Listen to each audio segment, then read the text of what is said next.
Hello everyone, आज date है 16 मई 2021 और द हिंदू न्यूज एनालिसिस में आपका स्वागत है। इस वीडियो में हम द हिंदू की इंपॉर्टेंट न्यूज को प्रीलिम्स और मेंस के पर्सपेक्टिव से डिस्कस करेंगे।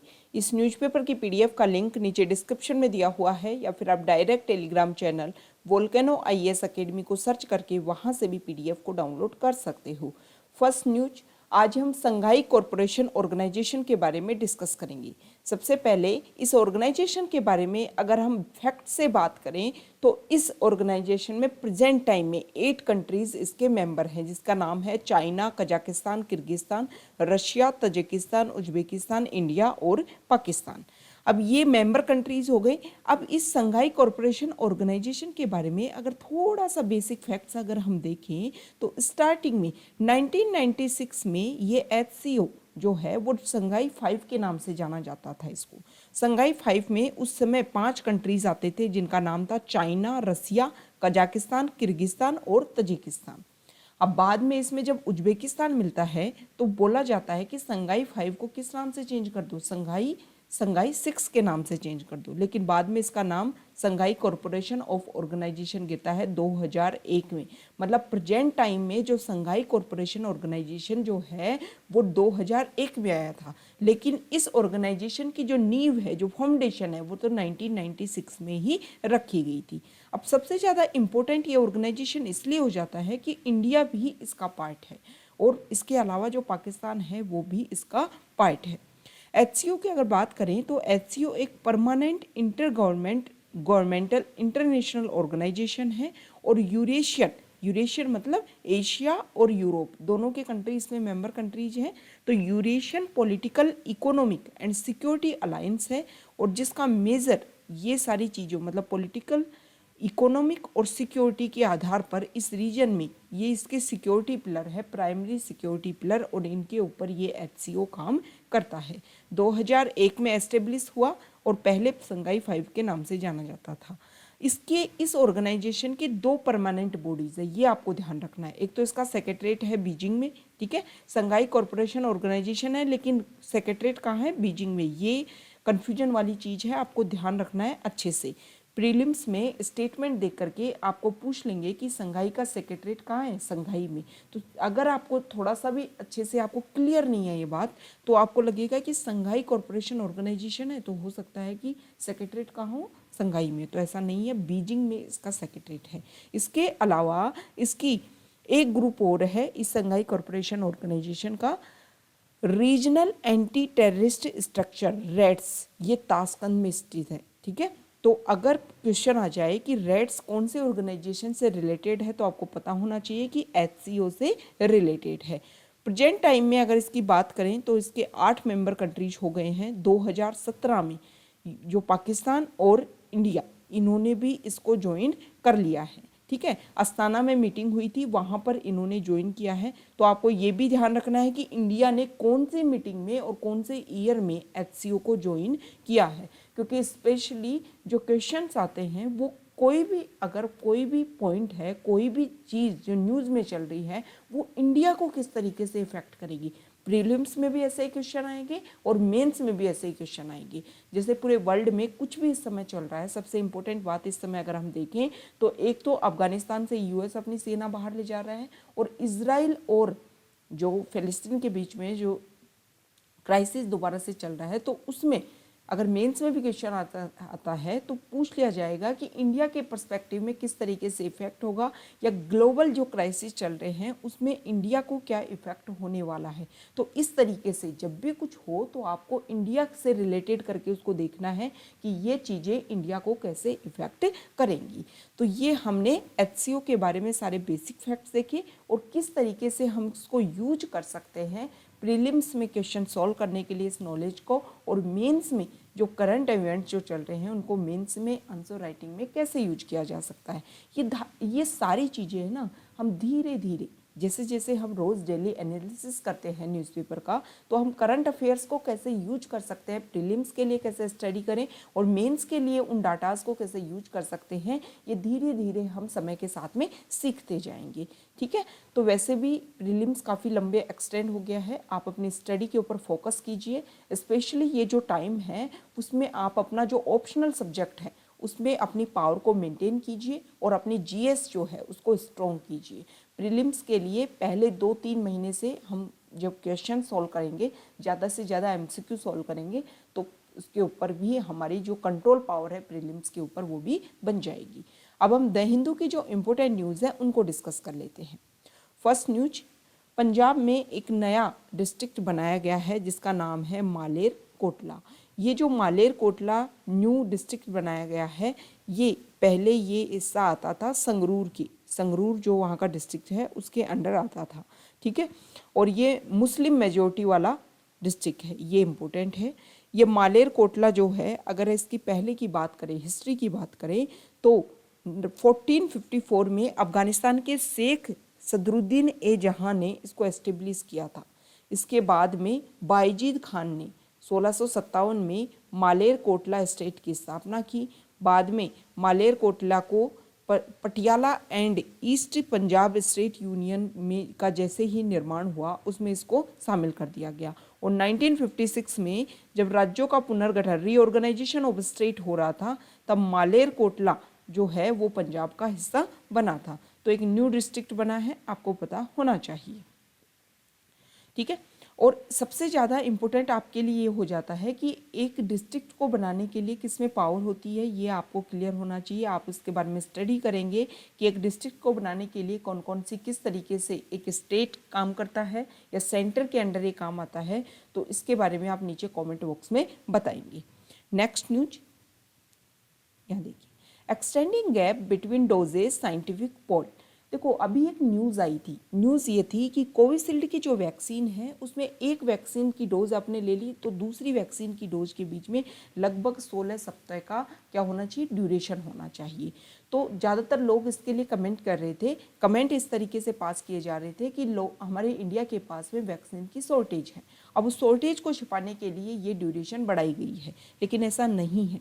वीके पॉल जो national expert group on vaccine administration for कोविड-19 के चेयरमैन हैं, उन्होंने ये बोला है कि हमने ये जो भी ड्यूरेशन बढ़ाई ना, वो एक साइंटिफिक एविडेंस के आधार पर बढ़ाई है। मतलब और ज़्यादा अच्छे से काम करता है कोविशील्ड अगर उसके बीच की एक डोज से दूसरे डोज के बीच की जो ड्यूरेशन है उसको एक्सटेंड कर दिया जाए, ठीक है। तो इसका कारण शॉर्टेज नहीं है, ये एक साइंटिफिक रीजन है इसका कारण एक्सटेंड करने का। Next news, 2 killed in Kerala as cyclone intensifies. देखो ये जनरल अवेयरनेस के लिए हम देख लेते हैं कि साइक्लोन आ रहा है और उसकी वजह से केरला इफेक्ट हुआ है और समय के साथ में हो सकता है कि ये आज ट्यूसडे तक गुजरात के किनारे तक, कोस्ट तक पहुंच जाए। अब साइक्लोन जो टर्म है वो आपके लिए इम्पोर्टेंट हो जाता है, किस तरीके से इनका ओरिजिन होता है, किस तरीके से इफेक्ट करते हैं, कौन कौन से एरिया में कौन कौन से साइक्लोन ओरिजिन होते हैं, ये सब कुछ आपको पता होना चाहिए, ठीक है। तो इसके बारे में आप नीचे कमेंट बॉक्स में बताओगे। जो भी जनरल अवेयरनेस, ठीक है, जिनका ऑप्शनल ज्योग्राफी है उनको अच्छे डिटेल्स में पढ़ने की इनकी आवश्यकता है, लेकिन जिनको जीएस के पर्सपेक्टिव से देखना है, देखो जब भी आप किसी ऑप्शनल को तैयार करो ना, तो ऑप्शनल में जैसे आपने पॉलिटी आपका ऑप्शनल है, PSIR सॉरी, या फिर ज्योग्राफी ऑप्शनल है, तो अगर आप इस थ्योरीज का नाम लिख करके, थ्योरी का नाम लिख करके अगर आप उसका यूज कर रहे हो तो वो है आपका ऑप्शनल। और अगर डायरेक्ट आपने जो भी आपकी नॉलेज है, आपने उस थ्योरी के तहत जो भी नॉलेज गेन की, उस नॉलेज का यूज आप आंसर राइटिंग में कर रहे हो, तो मतलब आप जीएस के लिए आंसर लिख रहे हो, ठीक है। GS3 में जब हम देखते हैं कि बहुत सारे टॉपर्स, हर जगह उनके नंबर अच्छे होते हैं, लेकिन GS3 मतलब सेकंड, GS2 अगर ऐसे को अलग कर दिया जाए तो GS2 GS3 मतलब PSIR जो हमारा पॉलिटी वाला पार्ट है GS2 में, उसमें क्या होता है कि नंबर्स बहुत कम आते हैं। यही कारण होता है कि जनरल जो आंसर हैं वो हमें नहीं लिखने होते जीएस में। ऐसे नहीं है कि जनरल आंसर्स लिखती है, कुछ यूनिकनेस होनी चाहिए, सबसे अलग होना चाहिए आपका आंसर, तभी आपके नंबर इंक्रीज होते हैं। तो साइक्लोन के बारे में सारे बेसिक फैक्ट्स आप पता करोगे, ठीक है। नेक्स्ट न्यूज यहाँ देखिए, AI बिगेन्स जियोलाइट cargo service. National carrier Air India ने पहली बार has begun the first of its जियोलाइट कार्गो फ्लाइट्स। सेंट्रल गवर्नमेंट के साथ मिलकर के नेशनल कैरियर एयर इंडिया ने जियोलाइट को क्या करना शुरू कर दिया है, जियोलाइट को इंपोर्ट करना स्टार्ट कर दिया है, उसका प्रोसीजर स्टार्ट कर दिया है। पूरे वर्ल्ड से हम जियोलाइट लेकर के आ रहे हैं ताकि मेडिकल ऑक्सीजन जो प्लांट हैं उनमें इसका यूज किया जा सके। Next news, Mars landing gives China's space program a leg up. ठीक है, सोवियत यूनियन और यूएस के बाद में चाइना जो है वो थर्ड कंट्री बन गया है जिन्होंने ये सब कुछ अचीव किया है। अगर स्पेस में चाइना का पूरा यहाँ पर देखो हिस्ट्री दे रखी है कि किस तरीके से किस समय चाइना ने क्या क्या लैंड किया। China successfully landed A spacecraft on Mars for the first time on Saturday. Here is a timeline of की मूवमेंट्स ऑफ दिस फीट। मतलब ये अचीव करने के लिए उससे पहले उन्होंने क्या क्या काम किया उस सब की यहाँ पर टाइमलाइन दे रखी है। मार्स के ऊपर जा चुके हैं चाइना भी, और उन्होंने अपना जो स्पेस क्राफ्ट है उसको लैंड कर दिया है किसके ऊपर, मार्स के ऊपर। अक्टूबर 2003 में Shenzhou five first Chinese astronaut Yang Liwei into space. Third country बन गया था चाइना सोवियत यूनियन और यूएस के बाद में। 2007 की बात है। First lunar mission Chang'e first fifth country to launch moon probe. सितंबर 11 की बात है। Launch of Tiangong first space lab and precursors to plan for space station. नवंबर 2011 में फर्स्ट मार्स ऑर्बिटर यिंगजू first launched with Russia but fails to enter Mars orbit. June 2012 Shenzhou 9 docks with Tiangong first man docking for China's space program. दिसंबर 2013 Chang'e 3 third moon probe with rover makes first soft landing on moon, third country to do so after US and Soviet Union. सितंबर 2016 second space lab को launch किया Tiangong 2, और space station का जो plan चल रहा था उसको एक्सेलरेट करने के लिए। January 2019 Chang'e 4 lunar probe makes world first landing on far side of the moon. Moon के फार साइड में उन्होंने पहली बार पूरे वर्ल्ड में ऐसा कोई करने वाला चाइना था जिन्होंने दूसरी तरफ मून की दूसरी तरफ लैंडिंग की थी। July 2020 launch of first Mars mission Tianwen first carrying orbiter lander and rover. और अप्रैल 2021 की बात है। Long march 5B rocket carries Tianhe module into space, first of 3 parts of space station set to be completed in 2022। Debris fall in Indian ocean. इन space station बनाने की बात कर रहे हैं, 2022 तक कंप्लीट हो जाएगा चाइना का, और इसके लिए जो रॉकेट लेके जा रहा था उसके कुछ डेब्रीज गिर गए हैं इंडियन ओशन में। 15 May 2021 Zhurong lander touches down on Mars, third country to achieve Mars landing after Soviet Union and US. China ने अपना स्पेस क्राफ्ट लॉन्च कर दिया है, एस्टेब्लिश कर दिया है मार्स के ऊपर, और रोवर लेकर first Mars rover in a big boost to space ambition, the country's space agency said on Saturday. ठीक है, चाइना ने जुलाई लास्ट ईयर लॉन्च किया था इसका फर्स्ट मार्स मिशन, जिसको ताइवान फर्स्ट के नाम से, जिसका मीनिंग है क्वेश्चंस टू हेवन, जिसके पास एक लैंडर था और रोवर था। ठीक है, ये जो ताइवान फर्स्ट है had been in orbit since February, and on Saturday a lander descended successfully onto the surface of the red planet carrying a rover named Zhurong, named after a god of fire for a planet known in Chinese as the planet of fire. China में planet of fire के नाम से जाना जाता है Mars को। ठीक है, सोवियत यूनियन और यूएस के बाद में सक्सेसफुली लैंडिंग हुई है मार्स के ऊपर, चाइना ने ये ऐसा किया है। नेक्स्ट न्यूज यहाँ देखिए, FAQ ये पेज आता है संडे वाले दिन। तो यहाँ पर कुछ प्रॉब्लम्स हैं। एक फर्स्ट प्रॉब्लम है म्यूकोरमाइकोसिस। कोविड-19 से लोग सही होकर के घर पर वापस आ रहे हैं, लेकिन उनको इन्फेक्टेड हो रहे हैं म्यूकोरमाइकोसिस को लेकर के। ये जो म्यूकोरमाइकोसिस क्या है, इसको ब्लैक फंगस के नाम से भी जाना जाता है। Mucormycosis is an aggressive and invasive fungal infection. ये इंपॉर्टेंट हो जाता है। प्रीलिम्स में म्यूकोरमाइकोसिस वर्ड दे देंगे, पूछ लेंगे 2-3 स्टेटमेंट दे करके कि कैसा इन्फेक्शन है। तो फंगल इन्फेक्शन है, और इसमें एक ग्रुप ऑफ मोल्ड्स क्रिएट हो जाता है जिसको म्यूकोरमाइसिट्स के नाम से जाना जाता है। ये करता है, ये जो म्यूकोरमाइकोसिस है ये वेरियस ऑर्गन्स, ठीक है, वेरियस ऑर्गन्स को अफेक्ट करता है। इसके अलावा जो हमारा साइनस है, ब्रेन है, ईयर, नोज, थ्रोट, माउथ, इन सबको क्लॉटिंग करने का काम करता है। यहाँ से कुछ अलग ही तरीके का लिक्विड हमारी बॉडी से निकलने लग जाता है। देखो, ये सबसे ज़्यादा इसकी प्रॉब्लम क्या है कि ये इंटरनली हमारी बॉडी को बहुत ज़्यादा डैमेज करता है और इसमें जो डेथ रेट है वो 50% तक है। अगर समय रहते हुए इसको नहीं क्योर किया गया तो इसमें डेथ रेट बहुत ज़्यादा बढ़ जाती है। म्यूकोरमाइकोसिस की बात करें तो ये एक ओल्ड डिजीज़ है। अब नहीं है कि इस समय ही ये ओरिजिन हुई है कोविड-19 के पोस्ट इफेक्ट के रूप में, नहीं, पहले से ही था। लेकिन इस समय हॉस्पिटल में मैक्सिमम स्टेरॉइड दिए जाने की वजह से लोगों के जो ऑर्गन्स हैं वो वीक हो रहे हैं। इसके अलावा बॉडीज़ में प्रॉब्लम क्या हो रही है कि ऑक्सीजन लेवल ज़्यादा होने की वजह से ऑक्सीजन एक जगह स्टोर किया जाता है तो हो सकता है कि उसमें कुछ फंगल इन्फेक्शन इंक्रीज हो गया हो और ऑक्सीजन के थ्रू जब वो बॉडी में जाता है तो बॉडी को इस तरीके से इफ़ेक्ट करा है। तो ये जो केसेज है किसी स्पेशल एरिया में इफ़ेक्ट नहीं कर रहे हैं, पूरे इंडिया को ये चीज़ इफ़ेक्ट कर रही हैं। स्पेशली जिन लोगों के डायबिटीज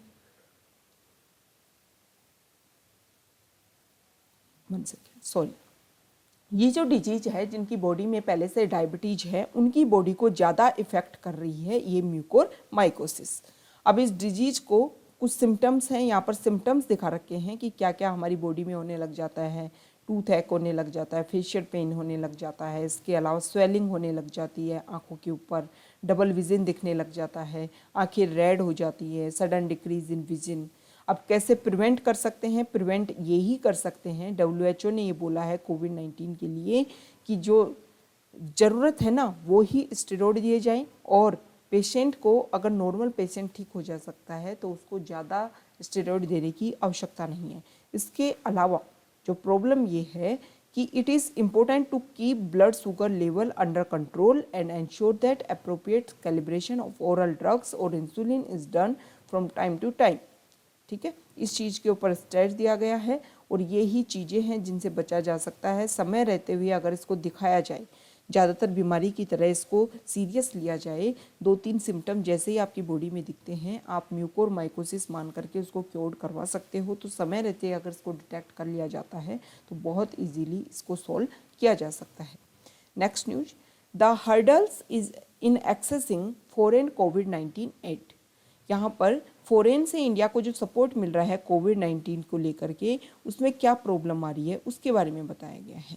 तो कोविड-19 की एड को लेकर के स्पेशल मेडिसिन, ऑक्सीजन सिलेंडर, ये सब कुछ जो हमें मिल रहे हैं उसके लेकर के हमारी फाइनेंस मिनिस्ट्री ने अनाउंस किया है कि जो भी कोविड-19 की वैक्सीन आ रही हैं, जो भी हेल्थ सेक्टर से रिलेटेड इक्विपमेंट्स आ रहे हैं, उनके ऊपर जो टैक्स है वो नहीं लगाया जाएगा, वो कम किया जाएगा ड्यूटीज़ को, ताकि पैसा कम लगे और इंडिया को ज़्यादा हेल्पफुल हो सके।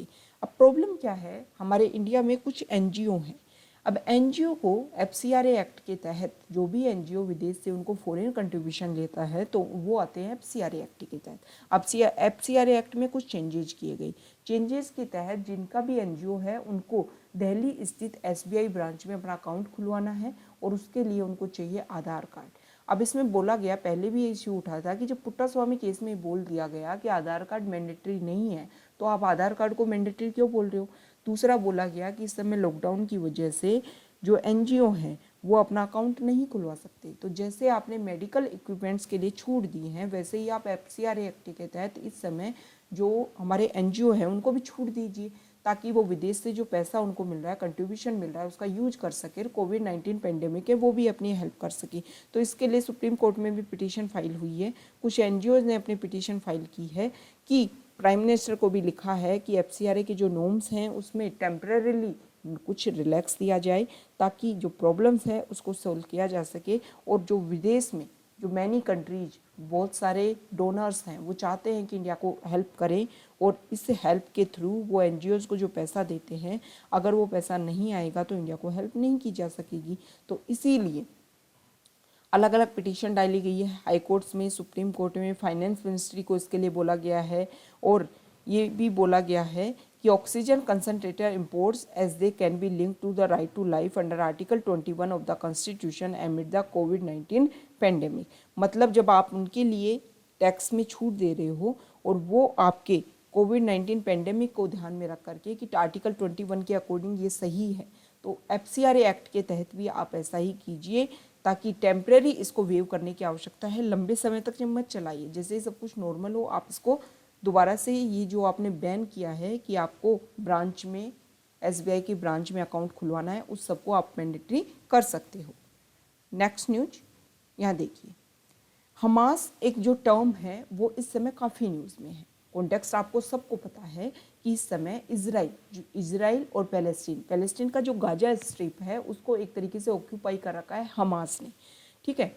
अब हमास ने जब उसको ऑक्यूपाई कर रखा है तो हमास न्यूज़ में इसलिए बना हुआ है कि इस समय जो है वो प्रॉब्लम ये है कि इजराइल और पैलेस्टीन के बीच में जो प्रॉब्लम्स हैं वो दोबारा से थोड़ा सा इंक्रीज हो गई हैं।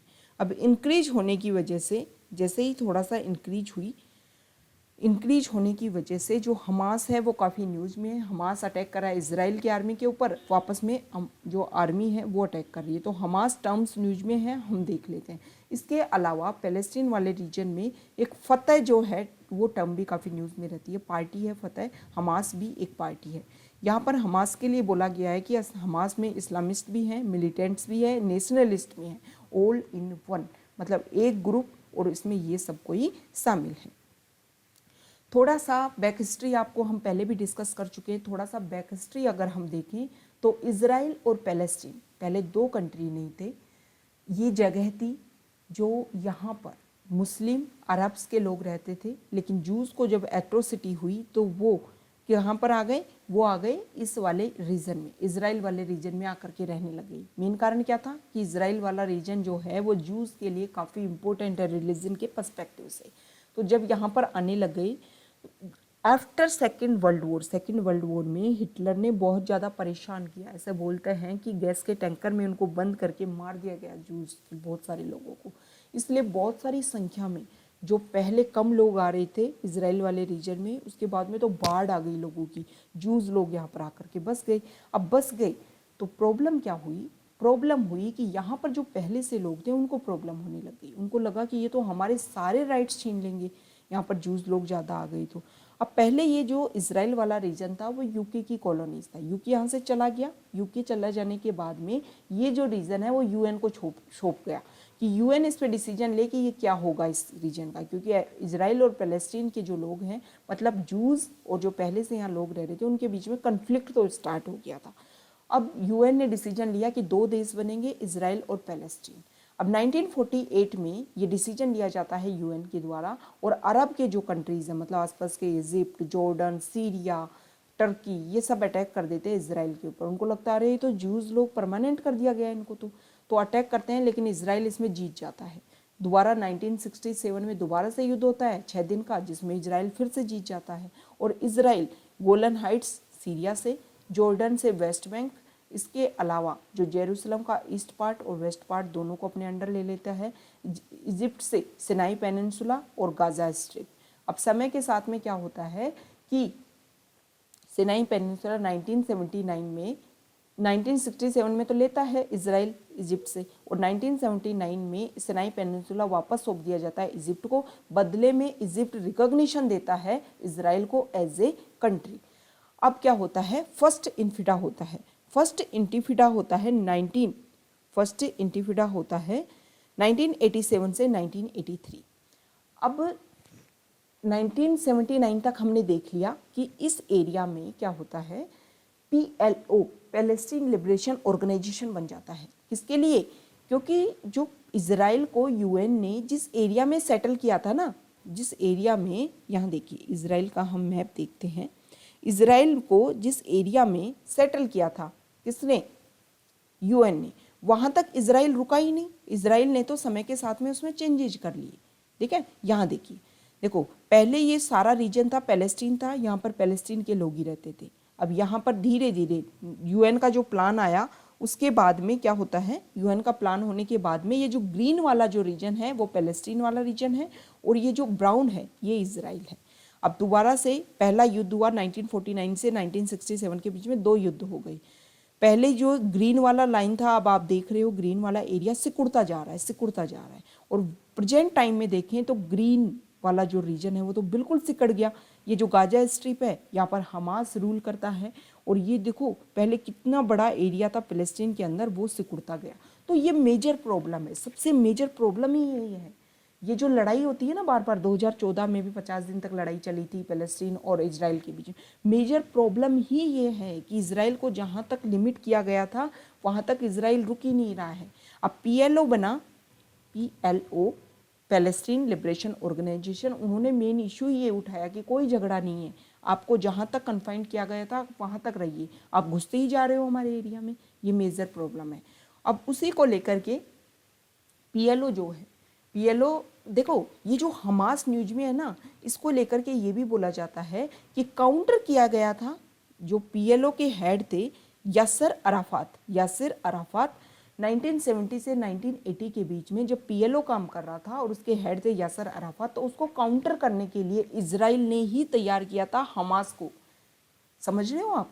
पाकिस्तान ने दूसरों को काउंटर करने के लिए टेररिज्म को ग्रो किया। अब वो टेररिज्म उसे ही परेशान करता है, जब देखो वहाँ बम ब्लास्ट हो जाते हैं। यही प्रॉब्लम थी कि बोला जाता है कि ऐसी न्यूज भी सामने आई कि हमास को ग्रो करने में ही इजराइल का हाथ है, लेकिन जब हमास को लगा कि ये तो हमारे एरिया को ही कैप्चर करने की कोशिश कर रहे हैं, ठीक है, तो हमास इजराइल के खिलाफ ही हो गया। अब 1993 में ओस्लो अकॉर्ड हो जाता है यासिर अराफात के साथ में। यासिर अराफात के साथ में जब ओस्लो अकॉर्ड होता है, उसमें क्या होता है, पैलेस्टीन रिकॉग्निशन देगा इजराइल एज ए कंट्री, और इजराइल उसकी जो ज़मीन है उसको काउंटर नहीं करेगा, छीनेगा नहीं।